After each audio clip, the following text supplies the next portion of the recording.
Hello friend, कैसे हैं आप सब। उम्मीद है कि आप सब अच्छे हैं, आप लोगों की तैयारी अच्छी। चलिए ठीक है दोस्तों, आज हम आप लोग के साथ सेट नंबर 2 डिस्कस करने वाले हैं, जो एडिटोरिया के द्वारा जो प्रकाशित हुआ है बिहार प्राथमिक शिक्षक कक्षा 1 से 5 के लिए, कक्षा 1 से 5 के लिए। ठीक है दोस्तों, चलिए स्टार्ट करते हैं हम लोग क्वेश्चन नंबर फर्स्ट। और साथ साथ यही बोलना चाहते जो भी फ्रेंड इस चैनल पर नए, चैनल को सब्सक्राइब कर लीजिएगा और साथ में बेल आइकन को प्रेस करना नहीं भूलिएगा। ठीक है दोस्तों, चलिए तो स्टार्ट करते हैं हम लोग क्वेश्चन नंबर फर्स्ट। चलिए ये रहा आपका question number first. Question number first कहता है, सिंधु घाटी की सभ्यता किस स्थल से विशाल स्नानगार के अवशेष मिले, ये आपको बताना है। तो याद है इसका राइट आंसर आपका सी हो जाएगा, मोहनजोदड़ो। अब मोहनजोदड़ो है कहाँ, तो याद रखिए पाकिस्तान के सिंध प्रांत में ये पड़ता है, याद रखिए दोस्त। चलिए आगे बढ़ते क्वेश्चन नंबर 2। इंडिका नामक ग्रंथ की रचना किसने की। इंडिका नामक जो ग्रंथ है इसकी रचना किसने की, तो याद है इसका राइट आंसर आपका डी हो जाएगा, मेगास्थनीक ने इसकी रचना की। अब रहा सवाल कि इसमें किसका वर्णन किया गया, तो याद रखिएगा इस ग्रंथ में पाटलिपुत्र के प्रशासन का वर्णन किया गया इंडिका में। ठीक है दोस्त, चलिए आगे बढ़ते क्वेश्चन नंबर नेक्स्ट। ये रहा क्वेश्चन नंबर आपका 3। क्वेश्चन नंबर 3 कहता है, भारत और 10 राजाओं के बीच दशरथ युद्ध किस नदी के तट पर हुआ था, यह आपसे पूछा जाता। याद रखिएगा इसका राइट आंसर आपका सी होगा, पुरुषनी। याद रखिएगा पुरुषनी नदी पर हुआ था, याद रखिए पुरुषनी नदी पर हुआ था। ठीक है दोस्त, चलिए आगे बढ़ते क्वेश्चन नंबर 4। कहता 563 ईस्वी पूर्व में गौतम बुद्ध का जन्म कहाँ हुआ था, ये आपसे पूछा गया। तो याद रखिए इसका राइट आंसर आपका बी हो जाएगा, लुम्बिनी में हुआ था। लुम्बिनी कहाँ था, कपिल वस्तु के लुम्बिनी नामक ग्राम में। ये शाक क्षेत्रीय कुल के थे, याद रखिए शाक क्षेत्रीय कुल के थे, वहीं इनका जन्म हुआ था 563 ईस्वी पूर्व। अब रहा सवाल कि कपिल वस्तु किस देश में पड़ता है, तो याद रखिए नेपाल के तराई में पड़ता है, नेपाल के तराई में पड़ता है। ठीक है दोस्त, चलिए आगे बढ़ते क्वेश्चन नंबर यहाँ पर 5 कहता है, विक्रम संवत का आरंभ माना जाता था। विक्रम संवत का आरंभ माना जाता है, याद रखिए इसका राइट आंसर आपका ए हो जाएगा, 57 ईस्वी पूर्व। याद रखिए 57 ईस्वी पूर्व। अगर यही पूछता शक संवत अगर पूछता तो याद रखिए 78 ईस्वी। याद रखिए 78 ईस्वी याद रखिए। ठीक है दोस्त, शक संवत के लिए। ठीक है, आप विक्रम संवत के लिए क्या होता है, 57 ईस्वी पूर्व, ये ध्यान रखिएगा। ठीक है, चलिए आगे बढ़ते क्वेश्चन नंबर 6 कहता है, गुप्त शासकों की शासकीय भाषा क्या थी। तो याद है इसका राइट आंसर आपका सी हो जाएगा, संस्कृत था इसका शासकीय भाषा। ठीक है दोस्त, चलिए आगे बढ़ते हैं। साथ साथ ये भी याद है, गुप्त शासकों गुप्त वंश में, गुप्त वंश को यानी मतलब इस वंश को भारतीय इतिहास का क्या कहा जाता है, स्वर्ण युग कहा जाता है। गुप्त वंश को भारतीय इतिहास का स्वर्ण युग भी कहा जाता है। ठीक है, चलिए आगे बढ़ते question number next. Question number 7 कहता है, एलोरा का प्रसिद्ध शिव मंदिर का निर्माण किस शासक ने करवाया था। तो सबसे कभी कभी एक क्वेश्चन ये आता है किस राजवंश में, तो राजवंश पूछेगा तो राष्ट्रकूट हो जाएगा, और यहाँ पूछा है किस शासक के द्वारा, तो राष्ट्रकूट शासक कृष्ण प्रथम के द्वारा एलोरा का जो प्रसिद्ध शिव मंदिर है का निर्माण करवाया था। और ये कहाँ है, तो याद रखिएगा ये महाराष्ट्र के औरंगाबाद जिले में है। ठीक है दोस्त, चलिए क्वेश्चन नंबर 8 कहता है, महमूद गजनवी भारत पर कितनी बार आक्रमण किया। तो याद रखिए बिल्कुल इजी क्वेश्चन है, तो 17 बार वह आक्रमण किया था। वह स्टार्ट कब से किया था, तो 1009 से 1027 तक। ठीक दोस्त, इतने सालों तक वो क्या किया, आक्रमण करता रहा। इसी बीच में उन्होंने 17 बार भारत पर क्या किया, आक्रमण किया था। ठीक है दोस्त, चलिए आगे बढ़ते question number next.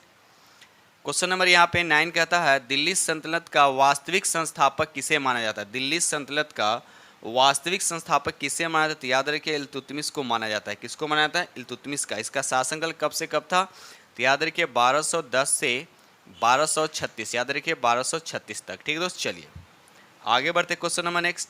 Question number 10 कहता है, किस राजवंश ने दिल्ली सल्तनत में सबसे कम समय तक शासन किया है, यह आपसे पूछा जा रहा था। याद रखिए यहाँ पर राइट आंसर जो हो जाएगा आपका खिलजी वंश। खिलजी वंश जो था सबसे कम शासन किया था। तो कितने वर्ष से किया था ये, 30 वर्ष तक ये शासन किया, 30 वर्ष तक शासन किया। अब ये तो हो गया कम वाला। अगर आपसे पूछा कि सबसे ज़्यादा कौन राजवंश शासन किया था, तो याद रखिए वो हो जाएगा तुगलक वंश। ठीक है, तो तुगलक वंश कितने वर्ष तक शासन किया था, तो याद रखिए 94 वर्ष तक शासन किया था। तो ये दो फैक्ट याद रखिएगा, सबसे कम और सबसे ज़्यादा। ठीक है दोस्त, चलिए आगे बढ़। क्वेश्चन नंबर यहाँ पे 11 कहता है, अकबर के समय में संपूर्ण साम्राज्य कितने सूबे में विभक्त, यानी कितने सूबे में ये बटा हुआ था। याद रखिए 15 सूबे में ये बटा हुआ था। ठीक है दोस्त, चलिए आगे बढ़। क्वेश्चन नंबर यहाँ पे 12 कहता है, निम्नलिखित में कौन सुमेलित नहीं है। आपसे पूछा है इसमें कौन सुमेलित नहीं है, तो याद रखिए इसका राइट आंसर आपका डी है फ्रांसीसी। ये आपका सुमेलित है। फ्रांसीसी जो ईस्ट इंडिया कंपनी द्वारा भारत में पहला कारखाना ये सूरत में स्थापित हुआ था। कहाँ? कालीकट में नहीं होता है, सूरत में हुआ था। याद रखिएगा सूरत में हुआ था। ठीक है दोस्त, ये आपका गलत है, लेकिन आपसे पूछा कौन सुमेलित नहीं था, डी आपका सुमेलित नहीं है। ठीक है दोस्त, चलिए आगे बढ़ते। क्वेश्चन नंबर यहाँ पर 13 कहता है भारत आने वाला प्रथम अंग्रेज कौन था? तो याद है इसका राइट आंसर आपका सी हो जाएगा, जॉन मेंडेल हॉल। ठीक है दोस्त, चलिए क्वेश्चन नंबर यहाँ पर 14 कहता है किस उत्तरकालीन मुगल शासक को लंपट मूर्ख कहा जाता है? लंपट मूर्ख किसको कहा जाता है? तो याद रखिएगा इसका राइट आंसर आपका सी हो जाएगा, जहांदार शाह को क्या कहा था? लंपट मूर्ख कहा जाता है। ठीक है दोस्त, याद रखिए। वहीं अगर हम मुअज्जम की बात करें तो मुअज्जम को साहिब बेखबर कहा जाता है। अगर हम फर्रुखसियार की बात करें तो इसको कहा था घृणित कायर कहा जाता है। अगर मोहम्मद शाह की बात करें तो इनको रंगीला कहा जाता है, इनको रंगीला कहा जाता है। ठीक है, तो ये सब फैक्ट आपको याद होने चाहिए। चलिए आगे बढ़ते। क्वेश्चन नंबर यहाँ 15 कहता है बंगाल का अंतिम नवाब कौन था? तो याद रखिए इसका राइट आंसर आपका ए हो जाएगा, मुबारक उद दौला जो था ये बंगाल का अंतिम नवाब था। ठीक है, चलिए आगे बढ़ते। क्वेश्चन नंबर 16 कहता है first war of Indian independence नामक पुस्तक की रचना किसने की थी? तो याद रखिए इसके राइट आंसर आपका सी हो जाएगा, वी.डी. सावरकर ने की थी। ठीक है दोस्त, चलिए आगे बढ़ते। क्वेश्चन नंबर नेक्स्ट क्वेश्चन यहाँ पर 17 कहता है वेद समाज की स्थापना किसने की थी? वेद समाज की स्थापना किसने की थी? तो याद रखिए इसका राइट आंसर आपका डी होगा, श्री धरलू नायडू। याद रखिए श्री धरलू नायडू ने वेद समाज की स्थापना की थी। और ये कब की थी? तो याद रखिएगा 1864 में। ठीक है दोस्त, चलिए आगे बढ़ते। क्वेश्चन नंबर यहाँ पे 18 कहता है पाइक विद्रोह किसके नेतृत्व में हुआ था? पाइक विद्रोह जो हुआ था किसके नेतृत्व में हुआ था? तो याद है इसका राइट आंसर आपका सी हो जाएगा, बख्शिश जंग बंधु के नेतृत्व में हुआ था। ठीक है दोस्त, चलिए आगे बढ़ते। क्वेश्चन नंबर नेक्स्ट ये रहा क्वेश्चन नंबर आपका 19 कहता है यहाँ पे निम्नलिखित में कौन सुमेलित नहीं? आपसे पूछा जा रहा है इसमें कौन सुमेलित नहीं है? तो याद रखिए इसका राइट आंसर आपका डी हो जाएगा, यानी उपयुक्त में से कोई नहीं। उपयुक्त में से कोई नहीं, इसका मतलब ये हुआ कि इसमें सभी आपके सुमेलित हैं। यहाँ पर सभी आपके क्या है? ये सुमेलित है। ठीक है दोस्त, चलिए आगे बढ़ते। Question number next question number यहाँ पे 20 कहता है भारत में 3 विश्वविद्यालय कलकत्ता, मद्रास और मुंबई की स्थापना किस वर्ष किस घोषणा पत्र की तहत हुई थी? तो ये बताना। याद रखिए इसका राइट आंसर आपका बी हो जाएगा, 1854 वुड डिस्पैच घोषणा में। याद रखिए दोस्त क्या नाम है? 1854 के वुड डिस्पैच घोषणा में। ठीक है दोस्त, चलिए आगे बढ़ते। क्वेश्चन नंबर 21 कहता है भारत में न्यायिक सेवा का जनक किसे कहा जाता है? तो याद रखिए इसका राइट आंसर आपका बी हो जाएगा, वारेन हेस्टिंग को कहा जाता है। ठीक है दोस्त, चलिए आगे बढ़ते। क्वेश्चन नंबर नेक्स्ट ये रहा क्वेश्चन नंबर आपका 22 कहता है निम्नलिखित में कौन सी घटना सबसे बाद में घटी? ये 4 जो घटना हुआ है सबसे बाद में पूछा जा रहा है, सबसे बाद में कौन घटा है? तो सबसे पहले आपको सबको याद है कि सिंध को अंग्रेज साम्राज्य में मिलाना ये कब हुआ था? तो याद रखिए 1843 में हुआ था। प्रथम एंग्लो सिख की अगर हम बात करते हैं तो ये हुआ था 1845 से 46 तक चला था। उसके बाद तृतीय एंग्लो वर्मा युद्ध की अगर हम बात करते हैं तो ये हुआ था 1885 से 1886। अगर हम विधवा पूर्ण विवाह की बात करते हैं तो ये हुआ था 1856।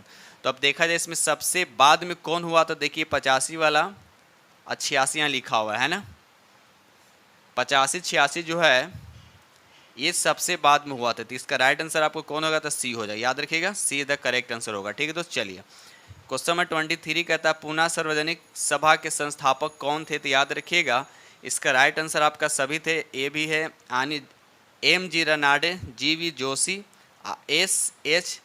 चिपलूनकर, ये सब थे। यानी उपयुक्त में से आंसर आपका क्या हो जाएगा? डी हो जाएगा। ठीक है दोस्त, चलिए आगे बढ़ते। क्वेश्चन नंबर नेक्स्ट ये रहा क्वेश्चन नंबर आपका 24 कहता है भारतीय राष्ट्रीय कांग्रेस के प्रथम अंग्रेज अध्यक्ष कौन थे? तो याद रखिए यहाँ पर राइट आंसर आपका बी हो जाएगा, जॉर्ज यूल। याद रखिए जॉर्ज यूल। ठीक है दोस्त, चलिए क्वेश्चन नंबर यहाँ पे 25 कहता है निम्नलिखित में से किस तिथि को बंगाल विभाजन की घोषणा की गई थी? बंगाल विभाजन की घोषणा कब की गई थी? तो याद रखिए इसका राइट आंसर आपका सी हो जाएगा, 20 जुलाई 1905 को बंगाल विभाजन की घोषणा की गई थी। ठीक है, तो और ये प्रभावी कब रहा? तो याद रखिए ये प्रभावी रहा 16 अक्टूबर 1905 को यह विभाजन प्रभावी हो गया था। ठीक है दोस्त, चलिए आगे बढ़ते। क्वेश्चन नंबर यहाँ पे 26 कहता है लंदन में कर्जन वायली की हत्या किसने की थी? ठीक है, तो इसका राइट आंसर आपका बी हो जाएगा, मदन लाल धिंगरा ने। मदन लाल धिंगरा ने की थी। यार कब की थी तो याद रखिएगा 1909 ईस्वी में, या 1909 ईस्वी में। ठीक है दोस्त, चलिए आगे बढ़ते। क्वेश्चन नंबर 27 कहता है असहयोग आंदोलन का प्रस्ताव किसके द्वारा प्रस्तुत किया गया था? तो याद रखिए इसका राइट आंसर आपका सी हो जाएगा, सी आर दास ने। याद रखिएगा सी आर दास ने। ठीक है दोस्त, चलिए आगे बढ़ते। क्वेश्चन नंबर नेक्स्ट, ये रहा क्वेश्चन नंबर आपका 28 कहता है गांधी जी के दांडी मार्च की तुलना नेपोलियन की पेरिस मार्च एवं मुसोलिनी के रोम मार्च से किसने की थी? तो इसका राइट आंसर आपको बताना है। तो किसने कहा था? सुभाष चंद्र बोस ने कहा था। ठीक है दोस्त, चलिए आगे बढ़ते। क्वेश्चन नंबर 29 कहता है 1937 के चुनाव में कांग्रेस द्वारा बहुमत प्राप्त प्रांतों की संख्या कितनी थी? तो याद रखिए इसका राइट आंसर आपका सी हो जाएगा, कितना था?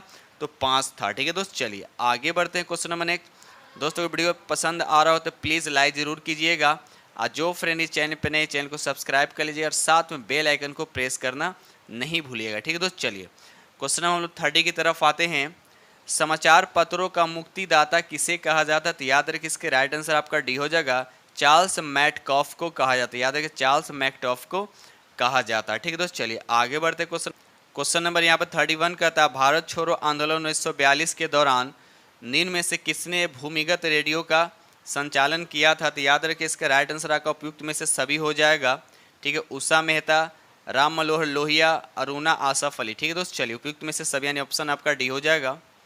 क्वेश्चन नंबर 32 कहता है गांधी इरविन समझौता किस वर्ष हुआ था? गांधी इरविन समझौता किस वर्ष हुआ था? तो याद रखिए इसका राइट आंसर आपका बी हो जाएगा, 1931 ईस्वी में हुआ था। याद रखिए दोस्त, चलिए आगे बढ़ते। क्वेश्चन नंबर नेक्स्ट, ये रहा क्वेश्चन नंबर 33 कहता है निम्न में से किस ग्रह के दिन का मान एवं अक्ष का झुकाव पृथ्वी के समान है? ये आपसे पूछा है। तो याद रखिए इसका राइट आंसर आपका ए हो जाएगा, मंगल ग्रह को। ठीक है, मंगल ग्रह को लाल ग्रह भी इसको बोला जाता है, याद रखिएगा।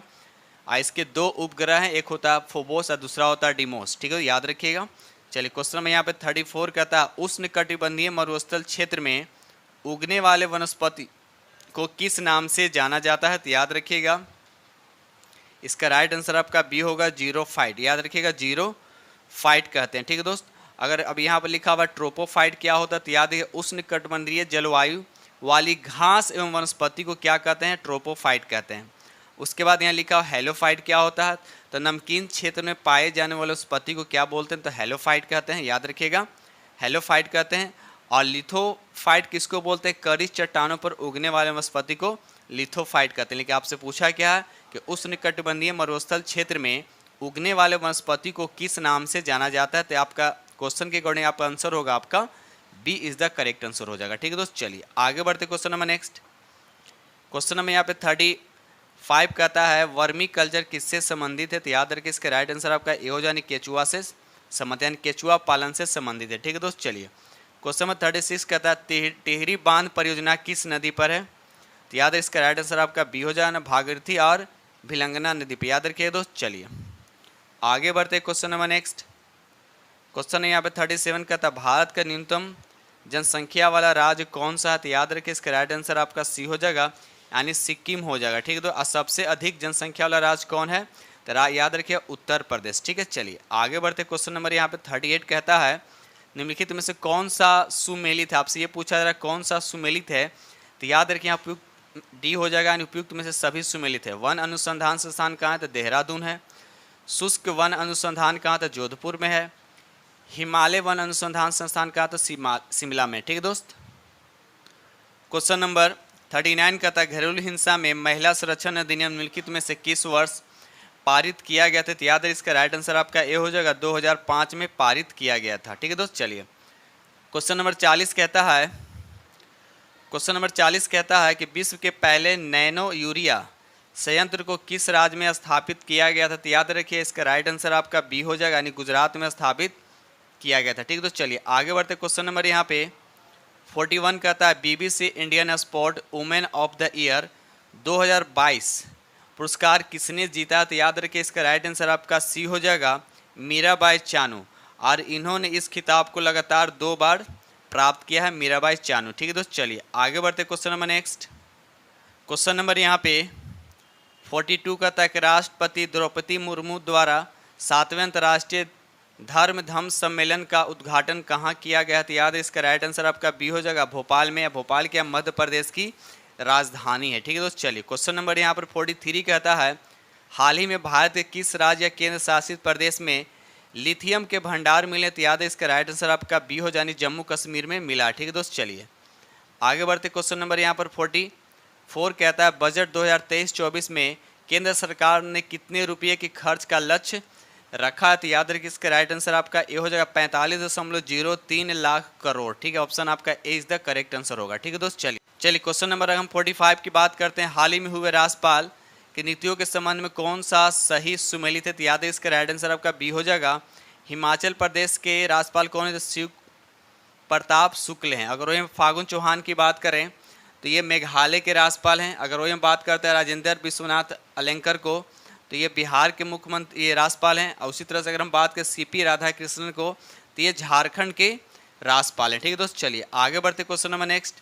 क्वेश्चन नंबर 46 कहता है द ब्लू बुक और राइटर्स जनरल बुक किसके द्वारा लिखी गई है? तो याद रखिए इसके राइट आंसर आपका ए हो जाएगा अमिताभ कुमार। याद रखिएगा अमिताभ कुमार के द्वारा लिखी गई है। क्वेश्चन नंबर 47 कहता है फरवरी 2023 में 12वां विश्व में हिंदी सम्मेलन का आयोजन कहाँ हुआ है? तो याद रखिए इसका राइट आंसर आपका सी हो जाएगा, फिजी में हुआ है। ठीक है दोस्त, चलिए आगे बढ़ते क्वेश्चन नंबर 48 कहता है किस देश के राष्ट्रपति अब्देल फतह अल सीसी भारत के 74वें गणतंत्र दिवस पर मुख्य अतिथि थे? तो याद रखिए कहाँ के राष्ट्रपति हैं? तो याद रखिए मिस्र के हैं। अब मिस्र जो किस महादेश में पड़ता है? तो याद रखिए ये अफ्रीका महादेश में पड़ता है। याद रखिए अफ्रीका महादेश में पड़ता है। ठीक है दोस्त, चलिए आगे बढ़ते question number 49 global innovation index 2022 के आधार पर नवाचार के मामले में भारत का कौन सा स्थान है? तो याद रखिए इसका राइट आंसर आपका ए हो जाएगा 40वां स्थान। याद रखिए 40वां स्थान है। ठीक है दोस्त, चलिए आगे बढ़ते हैं।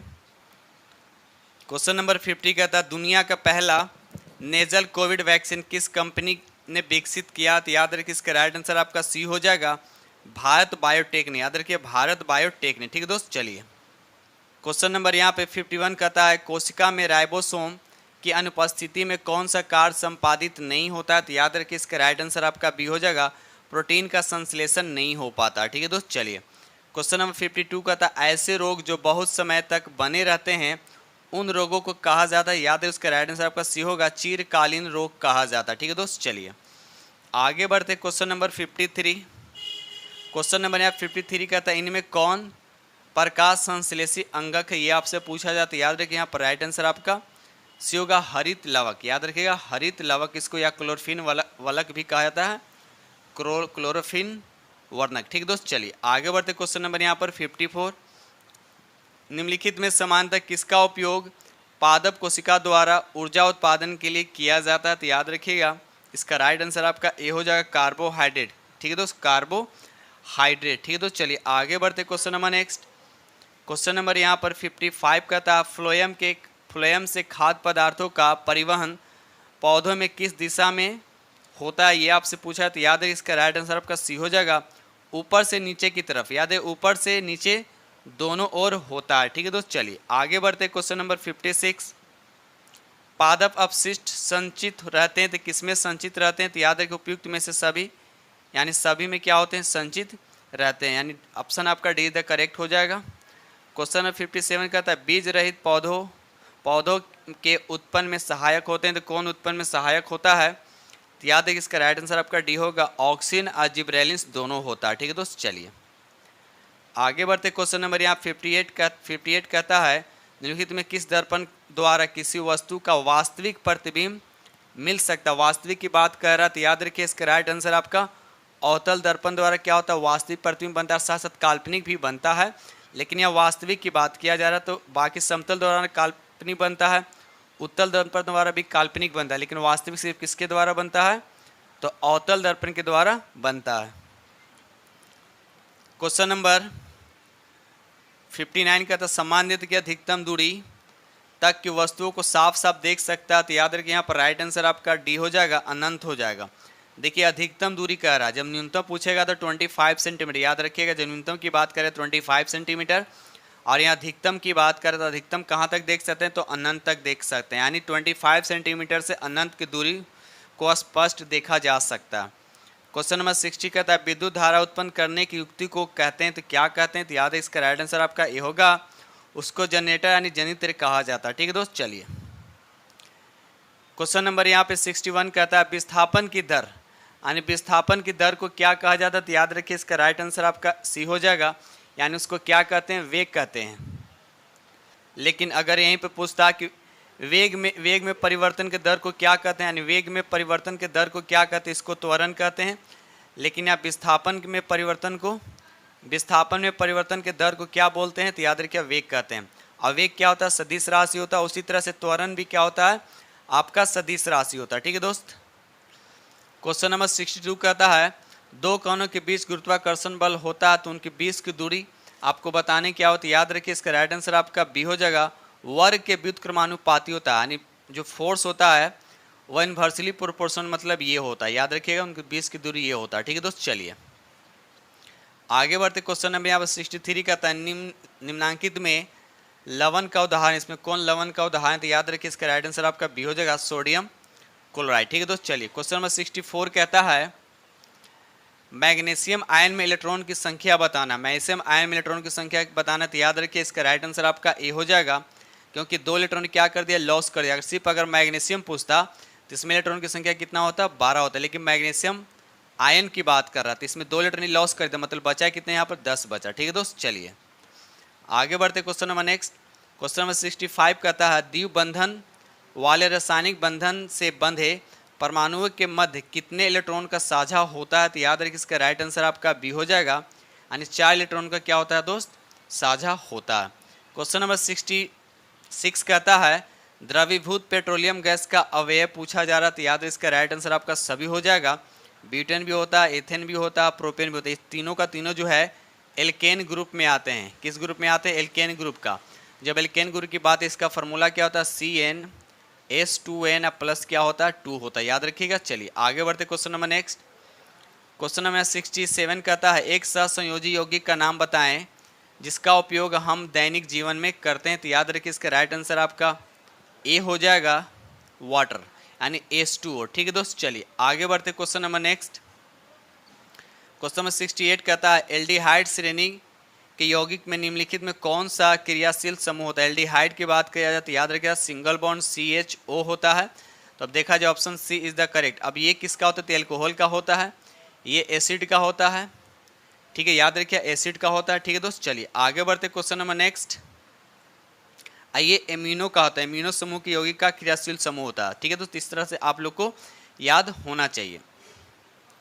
क्वेश्चन नंबर 69 कहता है हमारे संविधान में नीति निदेशक सिद्धांत है, तो क्या है, तो याद रखिए यह एक तरह का अदालतों द्वारा अपरिवर्तनीय है। याद रखिए अदालतों द्वारा यह अपरिवर्तनीय है। ठीक है दोस्त, चलिए आगे बढ़ते क्वेश्चन नंबर 70 कहता है किस संविधान संशोधन के तहत राष्ट्रपति के निर्वाचन मंडल में केंद्रीय शासित प्रदेश दिल्ली और पुडुचेरी के निर्वाचित सदस्य को भी शामिल किया गया, तो बताना आपको किस अनुच्छेद के तहत, किस संशोधन के तहत। याद रखिए इसका राइट आंसर आपका सी हो जाएगा, 70वां संविधान संशोधन के द्वारा। ठीक है दोस्त, चलिए अभी कब हुआ था, तो 1992 में। ठीक है दोस्त, चलिए आगे बढ़ते क्वेश्चन नंबर 71 कहता है सरकार की मंत्रिमंडल प्रणाली की सबसे महत्वपूर्ण विशेषता क्या, तो याद है इसका राइट आंसर आपका बी हो जाएगा, सामूहिक उत्तरदायित्व। ठीक है दोस्त, चलिए आगे बढ़ते question number next, question number यहाँ पे 72 कहता है केंद्रीय सरकार का उच्चतम सिविल अधिकारी कौन है, तो याद रखिए इसका राइट आंसर आपका बी हो जाएगा, मंत्रिमंडल का सचिव। ठीक है दोस्त, चलिए आगे बढ़ते हैं।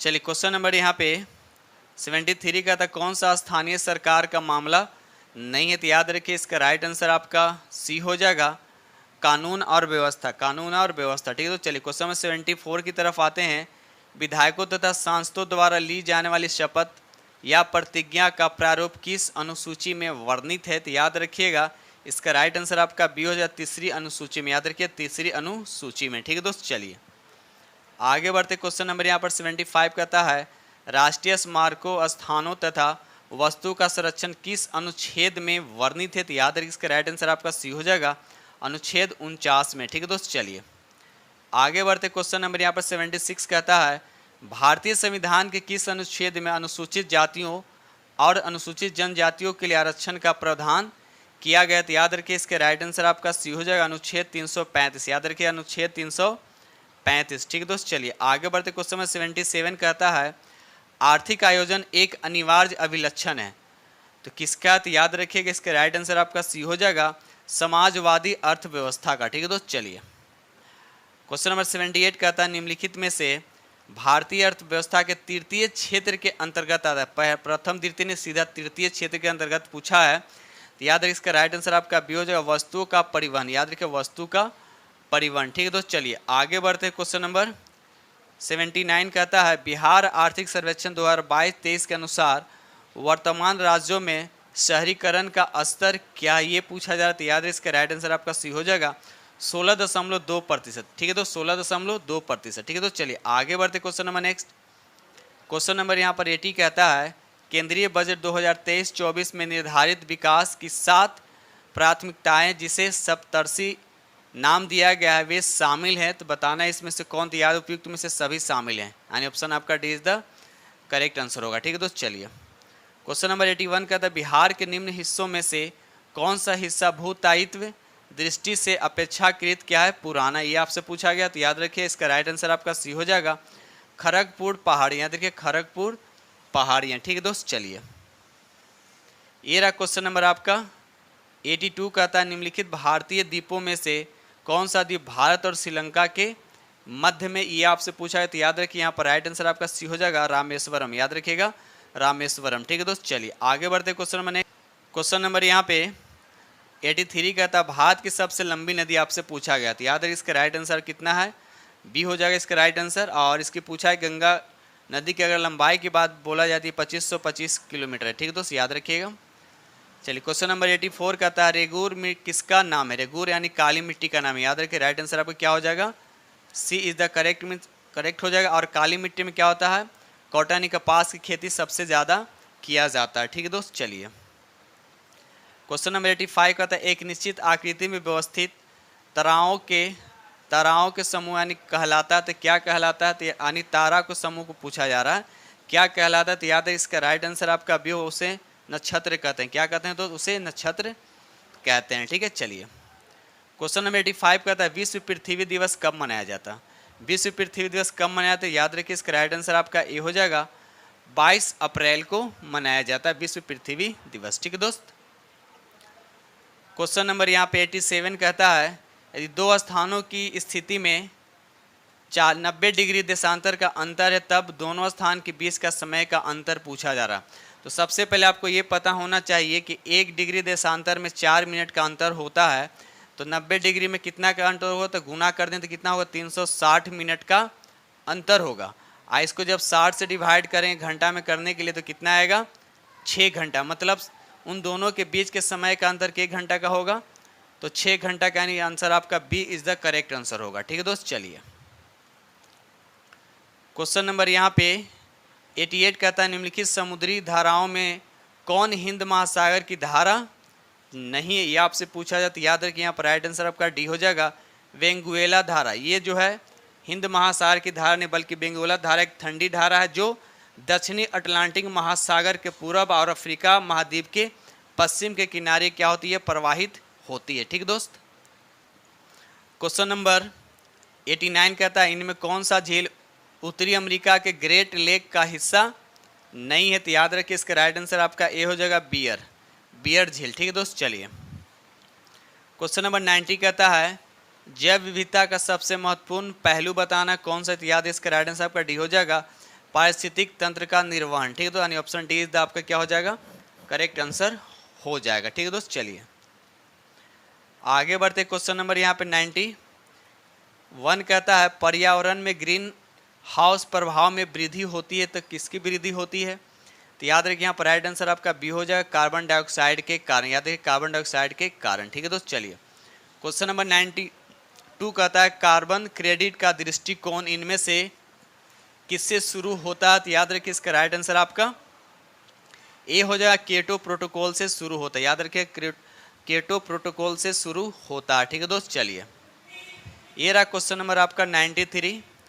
ओजोन परत संरक्षण दिवस मनाया जाता है, तो कब मनाया जाता है? तो याद रखिएगा ये 16 सितंबर को मनाया जाता है ओजोन परत संरक्षण दिवस। ठीक दोस्त, चलिए आगे बढ़ते question number next. Question number यहाँ पे 94 का था, राजीव गांधी वन्य जीव संरक्षण पुरस्कार दिया जाता है तो किस क्षेत्र में दिया जाता है? तो याद रखिए शैक्षणिक तथा शोधकर्ता इसमें भी दिया जाता है, वन्य और वन्य जीव अधिकारियों को भी दिया जाता है, वन्य जीव संरक्षण को भी दिया जाता है। इसका राइट आंसर क्या हो जाएगा आपका? D is the correct answer होगा। ठीक है दोस्त, चलिए क्वेश्चन नंबर 95 का था, भारत का राष्ट्रीय जैविक उद्यान स्थित है तो कहाँ स्थित है? तो याद है इसका राइट आंसर आपका सी हो जाएगा, ये नई दिल्ली में स्थित है। ठीक है दोस्त, चलिए क्वेश्चन नंबर यहाँ पे 96 का था, निम्न में से किसकी my picture of free India नामक पुस्तक की रचना पंचायती राज व्यवस्था से संबंधित है? तो याद रखिए इसका राइट आंसर आपका बी हो जाएगा, यानी महात्मा गांधी। ठीक है दोस्त, चलिए आगे बढ़ते क्वेश्चन नंबर 97 कहता है, बिहार में विधानसभा के सीटों की कुल संख्या कितना? तो याद रखिए इसका राइट आंसर आपका सी हो जाएगा 243। याद रखिएगा दोस्त, चलिए आगे बढ़ते क्वेश्चन नंबर नेक्स्ट। चलिए आपको दे रखा है, ठीक है, तो निम्न में कौन पर्यावरण संतुलन के संरक्षण से संबंधित है, ये आपको बताना है। तो नंबर 1 में लिखा है यहाँ पे वन नीति, ये भी राइट है। 2 लिखा पर्यावरण सूचना अधिनियम 1986 में आते, ये भी राइट है। औद्योगिक क्रांति, ये भी पर्यावरण संतुलन के संरक्षण से संबंधित है। अगर हम 4 की बात करें तो ये भी शिक्षा नीति, ये भी आपका संबंधित है। उपयुक्त में से सभी, तो 98 का आंसर आपका D is the correct answer होगा। ठीक है दोस्त, चलिए ये रहा क्वेश्चन नंबर आपका 99 का था, निम्नलिखित में कौन कृत्रिम पारिस्थितिकी तंत्र है? कृत्रिम पूछा जा रहा है, तो कृत्रिम जैसे इंसान के द्वारा बने से यहाँ पर कौन हो सकता है? तो याद रखिए यहाँ पर आपका ए हो जाएगा धान की खेती। धान की खेती, अब धान की खेती कौन? इंसान बनाता है ना, तो ये कृत्रिम पारिस्थितिकी तंत्र। बाकी वन इंसान नहीं बनाता, झील इंसान नहीं बनाता और घास का मैदान इंसान नहीं, ये हो गया आपका नेचुरल हो गया। ठीक है दोस्त, चलिए आगे बढ़ते हैं नेक्स्ट एंड लास्ट क्वेश्चन। पारिस्थितिकी अस्थायी मितव्ययता है, यह किस आंदोलन का नारा है? तो याद रखिएगा इसका राइट आंसर आपका सी होगा चिपको आंदोलन से। याद रखिए चिपको आंदोलन। आप लोग के साथ 100 MC को डिस्कस किया और उम्मीद करता हूँ कि एडिटोरिया द्वारा जो सेट है आप लोग को बहुत ही पसंद आएगा। अगर पसंद आए तो प्लीज़ लाइक जरूर कीजिएगा, और जो फ्रेंड इस चैनल पे नए, चैनल को सब्सक्राइब कर लीजिए और साथ में बेल आइकन को प्रेस करना नहीं भूलिएगा, क्योंकि जो भी वीडियो अपलोड करेंगे उसका नोटिफिकेशन आप तक सबसे पहले पहुंचेगा। कब? जब बेल आइकन प्रेस रहेगा तब। ठीक है दोस्तों, इसी के साथ वीडियो करते हैं समाप्त और मिलते हैं आप लोग से नेक्स्ट वीडियो में। तब तक के लिए थैंक यू वेरी मच।